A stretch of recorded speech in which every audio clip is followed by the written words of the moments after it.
You think your past defines you? That you're stuck because of who you've been, what's happened to you, or how people see you? Let me guess. You've been carrying around this invisible weight. Maybe it's your parents' disappointment. Maybe it's that time you failed publicly. Maybe it's the constant need to check your phone for likes, for validation, for proof that you matter. Most of us are trapped by invisible expectations.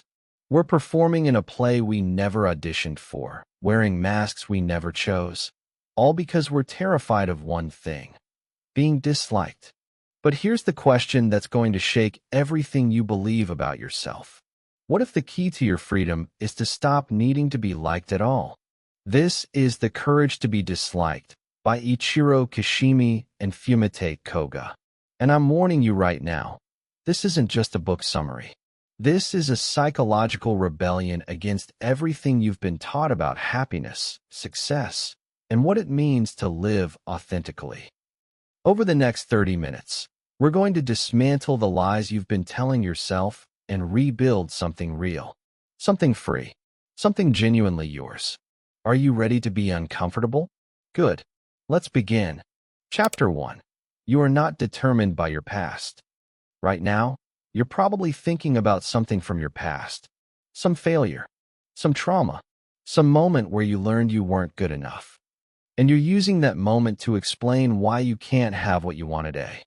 Here's where most psychology gets it wrong. Freudian thinking tells us we're prisoners of our past, that our childhood traumas and experiences determine our adult behavior. But Alfred Adler, the psychologist this book is based on, had a revolutionary idea. You are not a product of your past. You are a product of the meaning you give your past. Think about it. Two people can experience the exact same rejection, the same failure, the same loss. One becomes bitter and withdrawn. The other becomes compassionate and resilient. Same event, different meaning, different life. Let's say you failed a big test in school.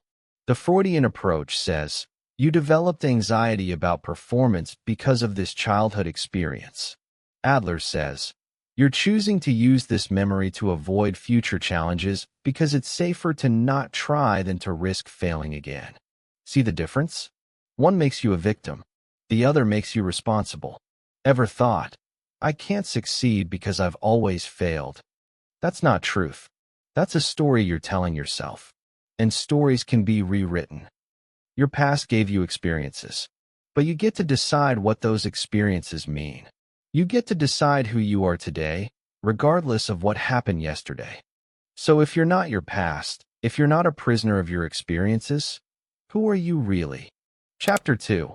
All problems are interpersonal relationship problems. Let me ask you something personal. When was the last time you felt anxious?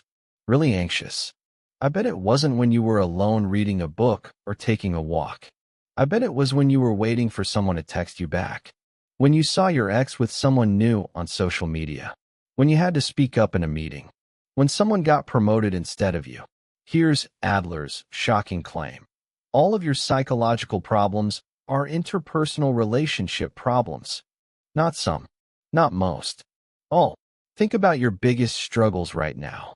Depression usually comes from feeling disconnected or comparing yourself to others. Anxiety, usually fear of judgment or rejection.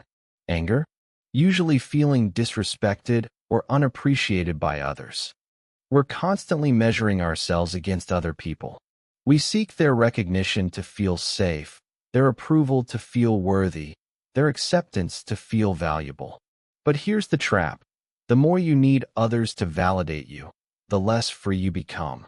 Social media has turned this into an addiction. We post a photo and refresh obsessively, counting likes like votes for our self-worth. We compare our behind the scenes to everyone else's highlight reel and wonder why we feel inadequate. But what if you lived only by your own approval? What if you stopped competing in a game where everyone loses because there's always someone ahead of you? What if you realize that your need to be liked is actually the source of your suffering? Chapter 3. The Freedom of Separation of Tasks. You are suffering because you're doing things that aren't even your job. Let me explain what I mean with something called separation of tasks. It's simple but life-changing. For every problem in your life, ask yourself, whose task is it? Your parents want you to become a doctor, but you want to be an artist. Whose task is it to make your parents proud? Their task. Your task is to live authentically according to your values. Your friend is mad at you for something you said. Whose task is it to manage their emotions? Their task. Your task is to communicate honestly and take responsibility for your words. Someone doesn't like you at work. Whose task is it to change their opinion? Their task. Your task is to do good work and treat people with respect. You cannot control whether people like you. You cannot control whether your parents approve of your choices. You cannot control whether your partner decides to love you back. But you've been exhausting yourself trying to control these things anyway. Here's what you can control: your actions, your choices, your integrity, your effort, your response to what happens to you. When you stop trying to control other people's tasks and focus only on your own, something magical happens. You find peace. You find clarity. You find the energy you've been wasting on impossible missions. Your only job is to live your life true to your values. Not to make others happy. Not to avoid conflict. Not to be perfect. That's where real freedom begins. Chapter 4. The Courage to be Disliked. Here's the hard truth nobody wants to hear. If you always try to please everyone, you'll end up pleasing no one, including yourself. Most people are so afraid of conflict, so terrified of disapproval, that they turn themselves into human chameleons. They agree when they disagree. They laugh when they're not amused. They say yes when they mean no. And they wonder why they feel empty inside. Being disliked is not failure. Being disliked is proof that you're living honestly. Think about every person you truly respect. Every leader, artist, innovator, or authentic human being who's made a difference. What do they all have in common? They were willing to be disliked for the right reasons. Imagine you're holding a mask. This mask represents all the ways you pretend to be someone else to gain approval. The fake smile. The opinions you don't hold. The dreams you've abandoned to fit in. Now imagine burning that mask. Scary, right? Because without the mask, people might see who you really are. And some of them won't like it. But here's what you'll discover. The people who matter will like you more, not less. Because authenticity is magnetic. Real recognizes real. Where in your life are you hiding just to be accepted? What parts of yourself are you keeping secret to avoid disapproval? The courage to be disliked isn't about being mean or selfish. It's about being real. Chapter 5. Living in the present, not for recognition. Most of us are living in the wrong timeline. We're either trapped in the past, ruminating about mistakes, nursing old wounds, defining ourselves by ancient failures, or we're obsessed with the future, working for some distant reward, some eventual recognition, someday when we'll finally be enough. But life is happening right now, and you're missing it. Adler believed that when you live for recognition, when your actions are motivated by getting praise, avoiding criticism, or building your reputation, you're not really living. You're performing. Let me give you a real example. Sarah always wanted to be a lawyer because her parents valued it. She spent years in law school, got the job, worked the long hours. But she felt dead inside because she was living for their approval, not her own fulfillment. One day she asked herself, if no one would ever know, if no one would ever praise or judge me for it, what would I do with my life? The answer was photography. So she quit law, started taking pictures, and yes, some people were disappointed. Some people didn't understand. But for the first time in her life, she was living in the present moment, creating for the joy of creating, not for applause. Real confidence isn't about getting recognition. It's about living by your values whether anyone notices or not. Stop chasing future praise. Stop carrying past guilt. Ask yourself, If today was the only day that mattered, how would I spend it? Chapter 6. Community Feeling and Contribution. Now, before you think this book is telling you to become a selfish hermit who doesn't care about anyone, let me explain the most misunderstood part.